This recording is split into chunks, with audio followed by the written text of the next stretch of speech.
Na jedných kvalifikačných pretekoch v streleckom viacboji, keď Ľubo už presiahol hranicu 45 rokov a od 45 rokov pretekár po prekážkovej dráhe uteká zo vzdialenosti 45 metrov, rozhodca si nenapísal správny dátum jeho narodenia a žiadal od neho, aby utekal zo vzdialenosti 50 metrov. Videl som z diaľky, že je tam nejaký spor, nejaký problém, že Ľubo protestoval, ale bol som možno 200 metrov vzdialený, tak nemohol som zasiahnuť, ale Ľubo, napriek tomu, že mal pravdu, podrobil sa vôli rozhodcu, i keď si bol vedomý, že je tým poškodený, a absolvoval tú vzdialenosť pretekárskej dráhy z 50 metrov.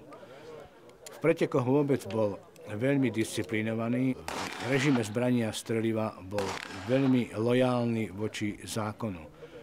Čiže nedovolil si niečo, čo by bolo v rozpore so zákonom. Mal problém jeden, bol totiž to ručiť jednému kolegovi, ktorý sa zachoval tak, že neplatil splátky a myslím, že vtedy mal problém s ním ten kolega.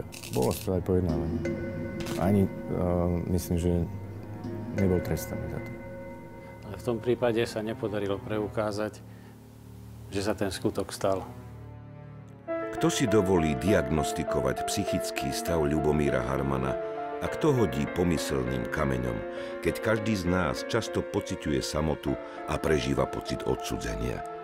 Bol Ľubomír Harman naozaj psychicky chorý a spoločnosť ani jeho blízky to nevideli?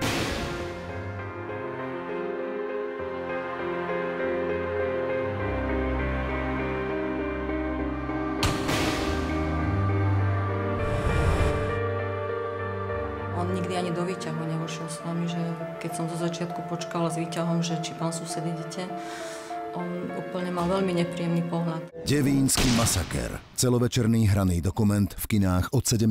februára.